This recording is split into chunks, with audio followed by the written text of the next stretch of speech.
que ya no pretende demostrar, se monta sobre el hecho, se da por sentado que ya la cosa está más o menos demostrada. Se ha demostrado. Entonces, esta segunda ola lo que pretende es mostrar.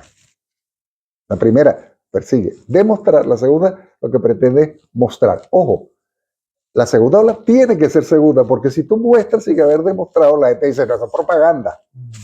No sé si De alguna manera, discúlpame, es lo que López Linares ha hecho con sus películas, ¿verdad? Es que él es el emblema de la segunda ola. Es que me lo has quitado de la boca. Así como el emblema de la primera ola es María Elvira, el emblema de la segunda ola es José Luis. José Luis tanto con España, en la primera globalización, e Hispanoamérica, Canto de Vida y Esperanza. Allí se muestra, y la gente puede creer la cosa porque ya el terreno ha sido desbrozado, ¿no? Ahora, hay una tercera ola. La tercera ola es la de comenzar a usar el ciberespacio, que es un espacio común, mundial, comenzar a usar el ciberespacio y generar a través del ciberespacio asociaciones sobre la base del hispanismo. El hispanismo entendido como combate, no como disciplina académica. Allí, por ejemplo, me parece que si buscamos un emblema para cada ola, el emblema sería la Asociación Cultural Héroes de Cavite.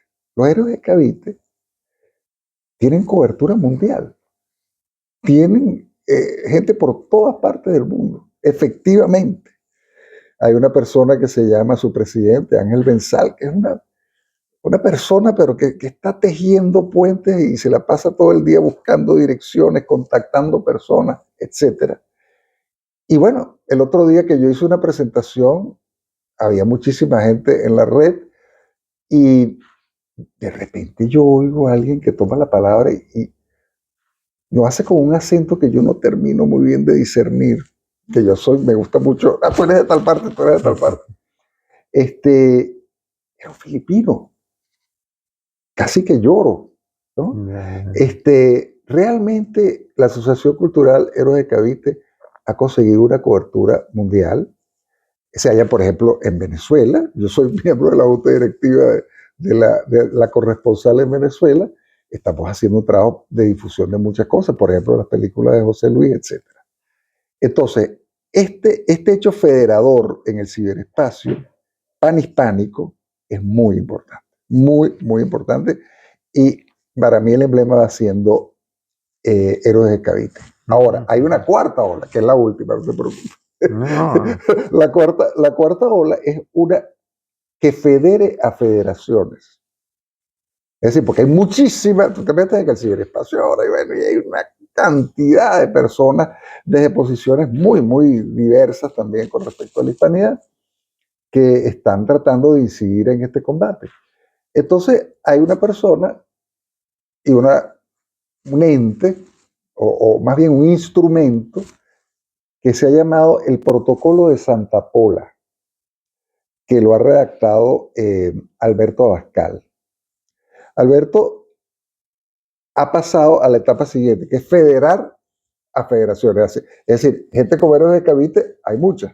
Entonces, bueno, vamos a federarlo y vamos a actuar sobre unos acuerdos de mínimos, porque los hispanistas son muy distintos.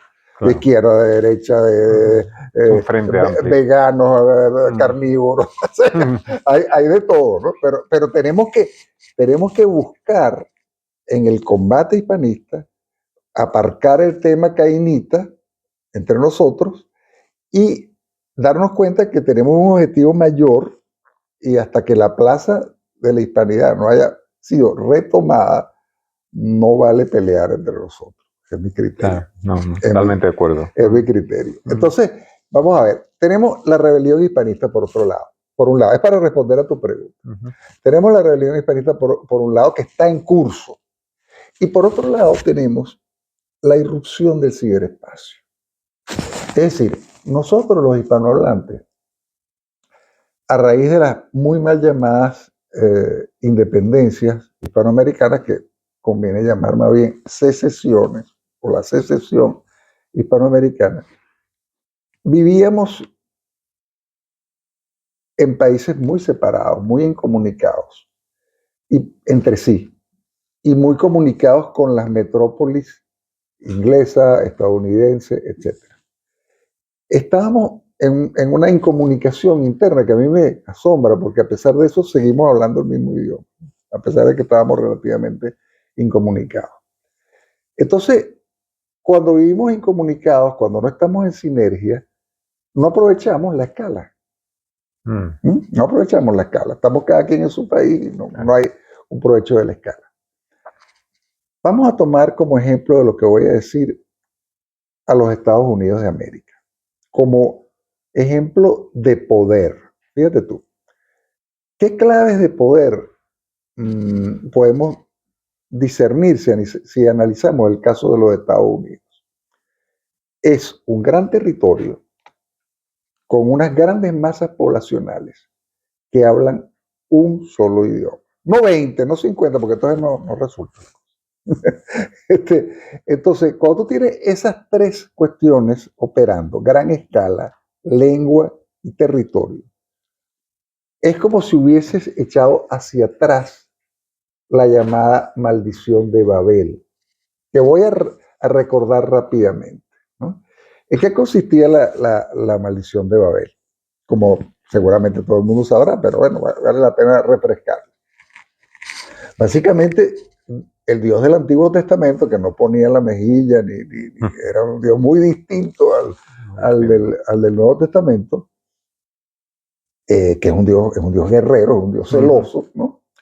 Se da cuenta de que la humanidad, gran escala, está congregada en un solo punto, convergencia territorial, y están hablando un solo idioma. Y entonces Dios dice, uy, me va a dar un golpe de Estado.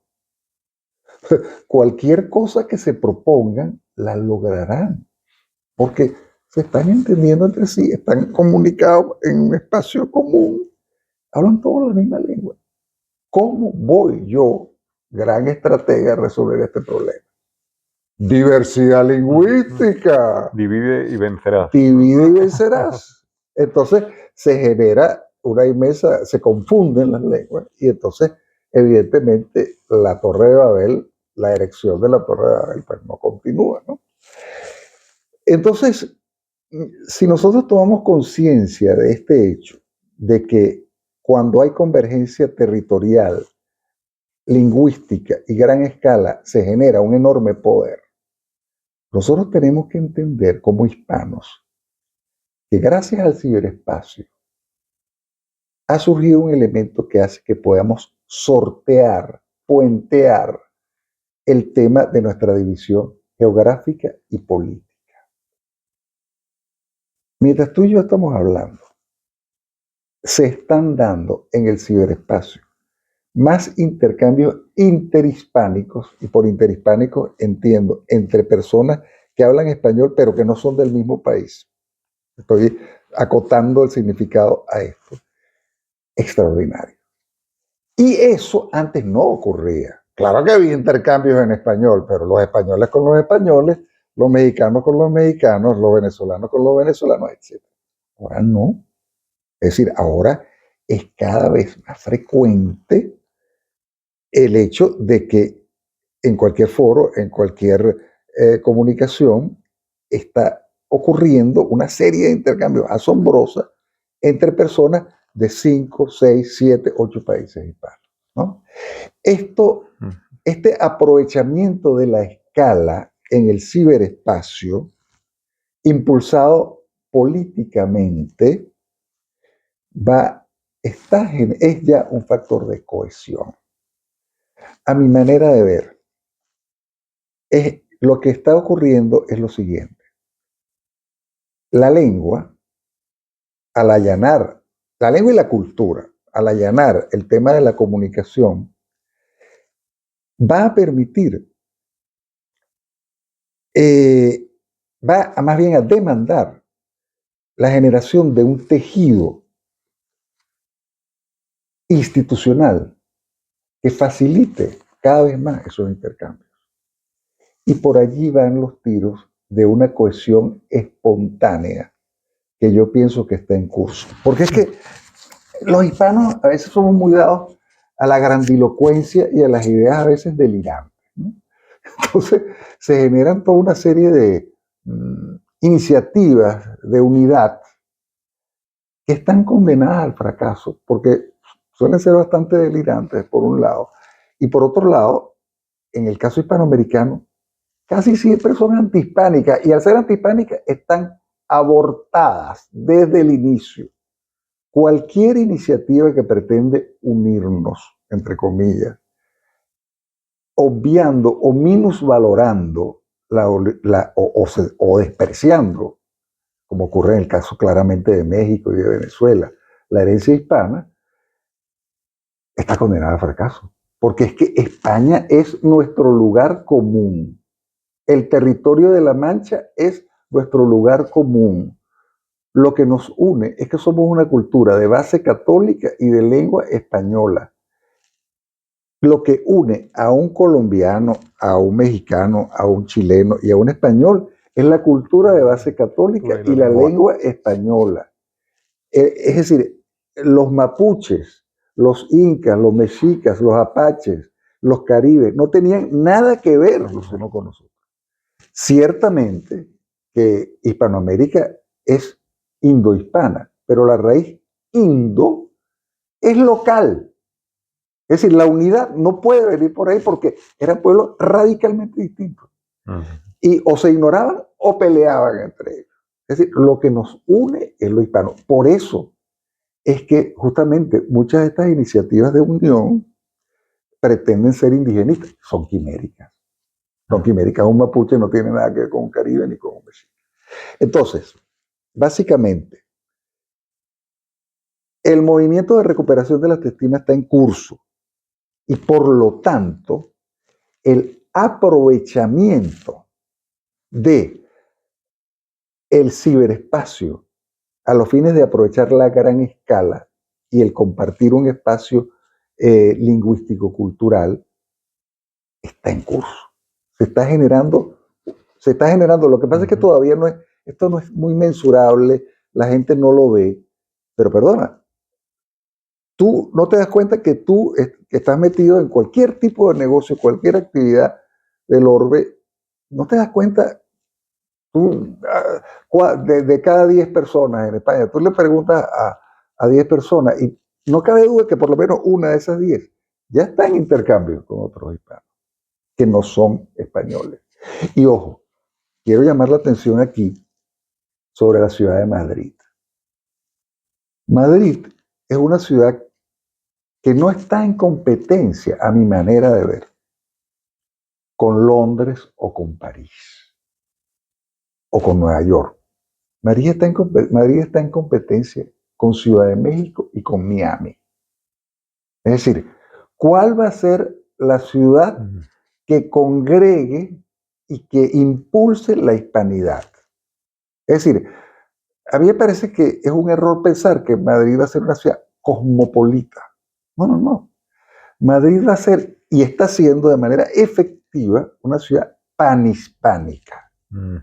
Y es a partir de esa especificidad que puede devengar poder en la medida en que Madrid se vuelva, a raíz de la realidad absolutamente tangible de que en Madrid estamos convergiendo todos los hispanos del mundo, porque uno sale a la calle y oye todos los acentos, y además hay toda una institucionalidad que hace su trabajo más o menos bien, que tiene relación con el idioma, pues aquí en Madrid yo pienso que, y dado que, por cierto, el tema negro legendario en el país que debería ser el líder de la hispanidad, que a mi manera de ver es México, pero que está demasiado poseído por fantasmas negro legendarios, pues a Madrid le toca sacar una ventaja consciente de lo que ya está ocurriendo. Aquí estamos venezolanos, ecuatorianos, colombianos, todo tipo de hispanos, y están todos los españoles de España, también están aquí, todas las regiones de España.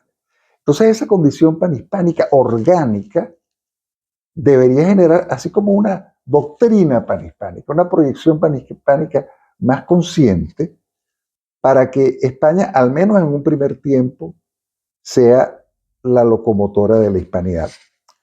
La unidad alemana, perdona que estoy hablando así, pero bueno, tú después recortas. Eso es un placer, es un placer. Es que más o menos estás respondiendo a todo lo que te iba a preguntar. De hecho, permíteme simplemente una pregunta que hemos estado hablando para no robarte mucho tiempo. No, tranquilo, estoy a tu disposición. Y quería matizar porque me ha parecido muy interesante en las conferencias que has hecho. Y es lo que hemos hablado antes fuera de cámara, de que antes había una obsesión por aprender otros idiomas, ¿verdad? Entonces, bueno, ahora, bueno, pues gracias, entre comillas, a la tecnología, ya no va a ser tan necesario. Nos enfrentamos a un nuevo paradigma en el que estudiando a lo mejor o adentrándonos más en las humanidades, quiero decir, historia, filosofía, podamos percatarnos de esos matices y sutilezas de nuestra propia lengua. Buenísima pregunta. Vamos a suponer, si tú me preguntaras a mí, ¿qué eres tú? Yo soy un consultor en lengua, ante todo. Suponte que tú tienes un hijo que tiene 9 años o menos y estás preocupado por el tema de qué idiomas debe hablar, ¿no? En plural, ¿no? Y yo te diría, Guillermo, tranquilo. Guillermo, preocúpate porque tu hijo sea un hablante absolutamente competente, sutil, incisivo en su lengua materna, que tienes la suerte de que sea la lengua española. Porque al ser la lengua española una de las lenguas más trajinadas por las nuevas tecnologías, porque es un mercado inmenso, todo lo que está surgiendo en inteligencia artificial que está desembocando en traducción e interpretación automática, va a ser absolutamente inútil el aprender idiomas extranjeros. A menos que a ti te guste, a menos que tú tengas esa inclinación, a menos que tú admires una cultura X y quieras entrar en contacto directo con eso. Ahora, si tú lo que quieres es preguntar dónde está el baño en Tokio, o establecer un contacto de 20 minutos con un chino, no vas a tener que aprender mandarín. No vas a tener que aprender mandarín. La traducción y la interpretación automática están llegando a unos grados de madurez que para mí eran impensables. O sea, yo le estoy siguiendo el tema, el rastro a la traducción automática con mucho interés desde 1994. Tú te puedes imaginar lo que era la traducción automática en 1994. Daba risa, era una cosa de cretinos, ¿no? Era una cosa de cretinos. Actualmente, no. Es decir, pongo una anécdota que doy mucho en conferencias. Mi hija se casó hace un año en Santiago de Chile. Venían invitados de varias partes del mundo. Entonces a estos invitados, por cortesía, se les hizo una traducción al inglés de los textos que iban a ser leídos en la boda. Y más o menos la mitad de los invitados no sabía español. Entonces, hay un texto que yo hago sobre mi hija, sobre mi amor por mi hija, un texto, digamos, con resonancias afectivas, ¿no? Y no era un texto, un prospecto de un remedio o un artículo científico, que son fáciles de traducir. Claro. Porque está impregnado de registros que requieren un conocimiento del mundo. Una interpretación. Una interpretación, exactamente. Hay que conocer un poco el mundo para poder hacer una buena interpretación. Y le digo, se lo doy a mi hija, que me dice, bueno, lo voy a traducir. Y le digo, bueno, ¿y quién lo va a traducir? ¿Quién? ¿No? Una cosa que se llama DeepL. Yo había oído hablar de DeepL, pero no lo había probado mucho. Y le digo, mira, perfecto, pero me lo devuelves para ver si quiero hacer algún retoque. Bueno, el mismo día me devuelve el texto, no hice ningún retoque. Perfecto. Es decir, ¿qué denota esto? Repito, las personas que hablan inglés como lengua utilitaria vehicular, que son más o menos, según la propaganda o estadísticas, esto es muy vago, de contornos muy difusos, pero hay gente que dice que hay 1.000 millones de personas que más o menos hablan inglés. El nivel medio de esas personas es de medio hacia abajo. O sea, la mayoría de esas personas no hablan inglés bien. Esas personas, todas, van a estar mucho mejor servidos con los auriculares y la interpretación automática.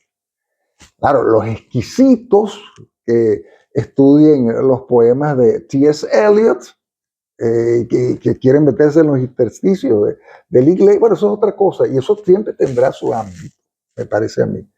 Pero el usuario normal de las lenguas, que requiere una lengua de comunicación, ese problema para un hispanohablante ya no se va a plantear. Sencillamente. ¿Cuál es el escenario futuro? Te digo, máximo 10 años. Máximo 10 años. Estoy exagerando poniéndolo muy lejos, ¿no? Pero ¿cuál es el futuro? El futuro es que si yo estoy dentro de una de las 10, 13 lenguas más importantes del mundo, y el español indudablemente está allí, dada la ingente cantidad de textos que se producen en español y dado que la inteligencia artificial es ante todo una convergencia de lengua, de procesamiento natural del lenguaje con la inteligencia artificial que genera la interpretación automática y la traducción automática, pues yo no voy a necesitar aprender un idioma extranjero. ¿Qué va a pasar con el sistema lingüístico mundial? El sistema lingüístico mundial se está desmoronando. ¿Cómo funcionaba el sistema lingüístico mundial? Que lo han descrito varios autores, un francés, un holandés.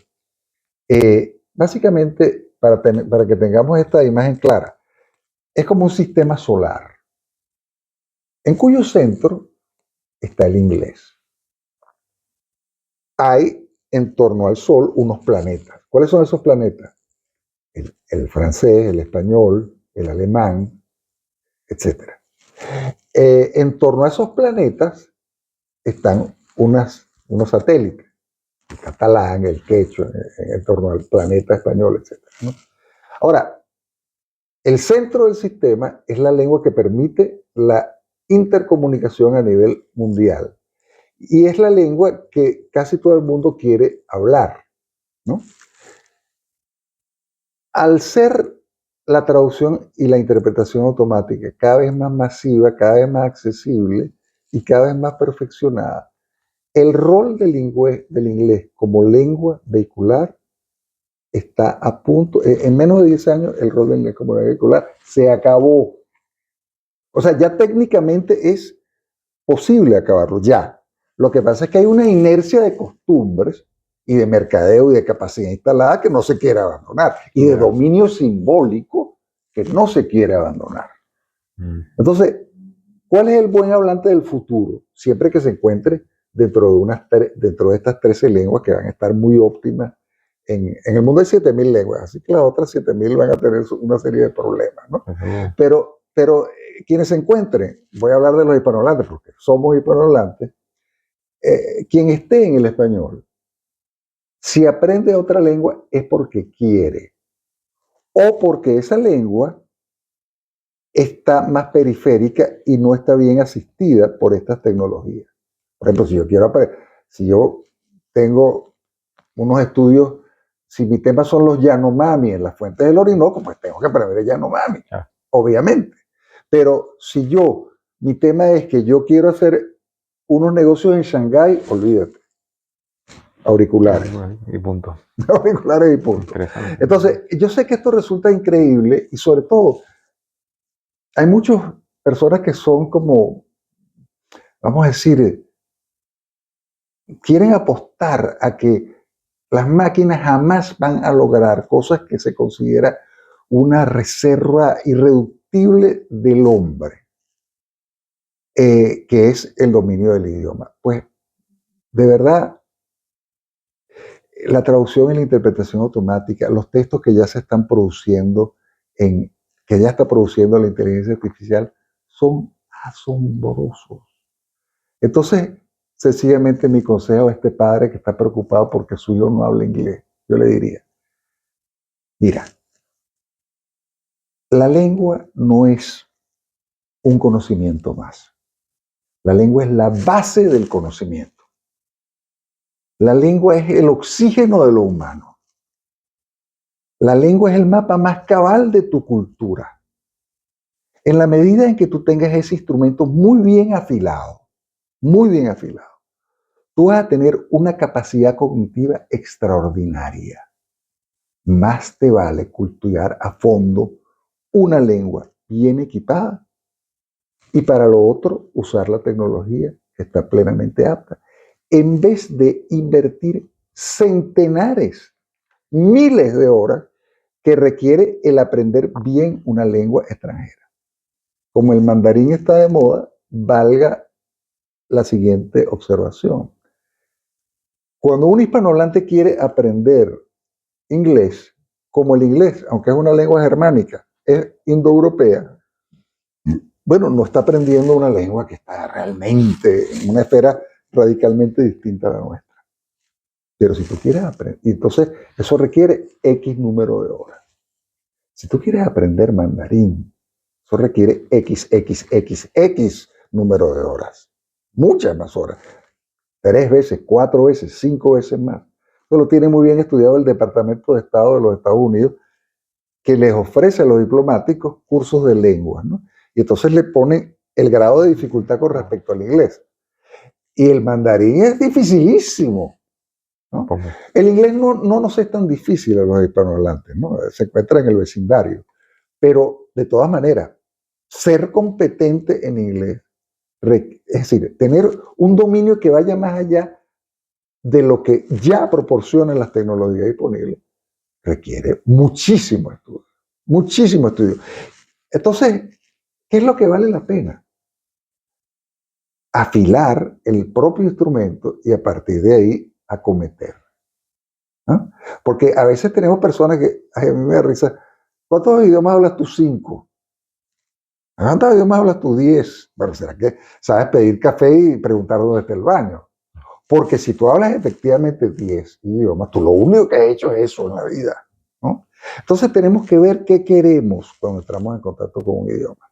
Y si lo que queremos es algo utilitario y de comunicación internacional, pues quiero decirte que estás en una de las lenguas que está equipada para cometer eso sin tener que aprender otras lenguas. Fenomenal. Pues a colación de que tenemos una lengua tan fantástica, y como te he escuchado decir también que el español ahora es una lengua americana y con su origen en ibérico, y es verdad, o sea, es un dato objetivo, ¿verdad? Pero mi duda es, ¿quién marca entonces el curso correcto del español? ¿La RAE, las academias de la lengua? ¿Por dónde va a ir el español? Tenemos que aceptar, porque como hemos hablado antes, es una lengua viva, anglicismos en nuestra lengua. No, tenemos que ser muy ortodoxos. Buenísima pregunta. Mira, si el proceso es espontáneo, con poca interferencia, y la comunicación, la intercomunicación entre los diversos hispanos es intensa, la intercomprensión está absolutamente garantizada. No va a haber ningún problema de intercomprensión. Esto es lo más importante.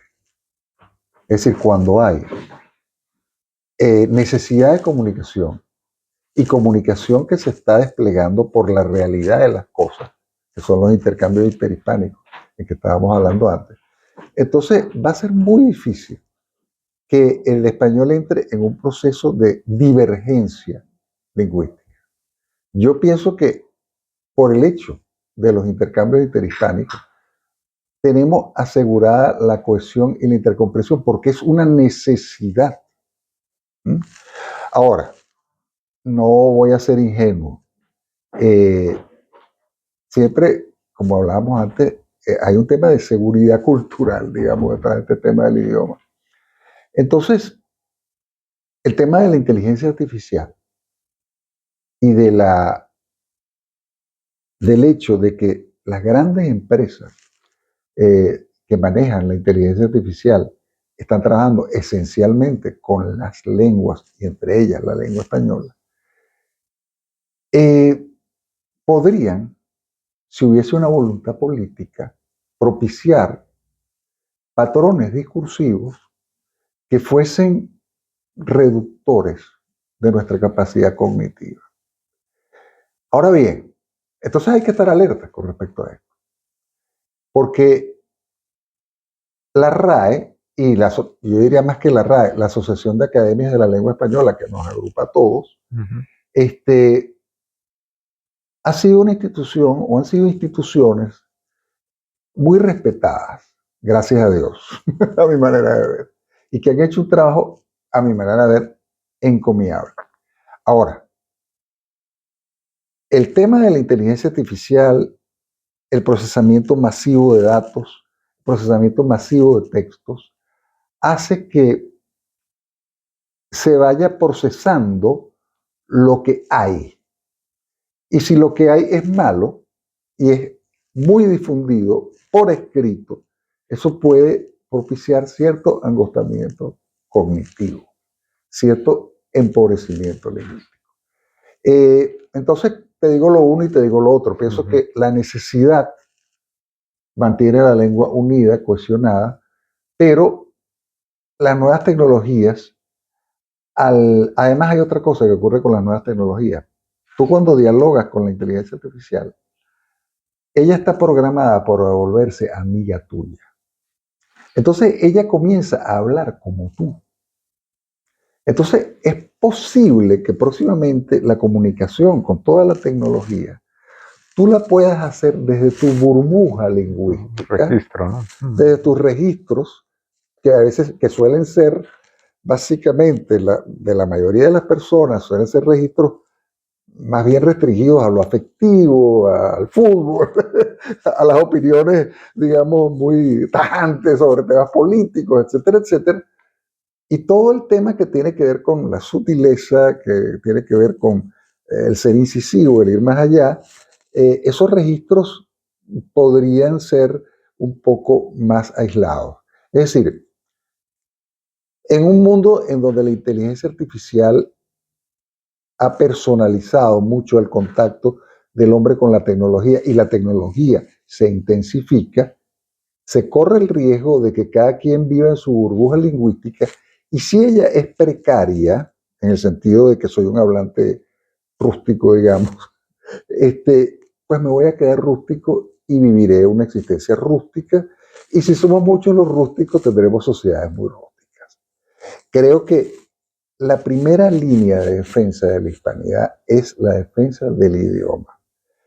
Con un idioma bien cultivado, con personas capaces de entender el mundo, analizar, tener ideas, no dejarse llevar por la corriente, básicamente tenemos los anticuerpos necesarios para fortalecer esta inmensa comunidad que somos y que en el siglo XXI, a mi manera de ver y por todas las cosas que hemos tratado de acotar, tiene un futuro luminoso.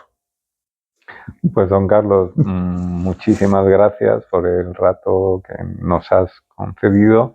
Ha sido un verdadero placer. Igualmente, te deseo muchísima suerte en estas jornadas de Hispanoamérica. Muchas gracias. Las conozco, fueron maravillosas en la otra vez y seguramente sean también maravillosas en esta ocasión. Pues mira, así lo espero. Y bueno, muchas gracias por la ocasión. Espero que no se te hayan quedado muchas cosas en el tintero.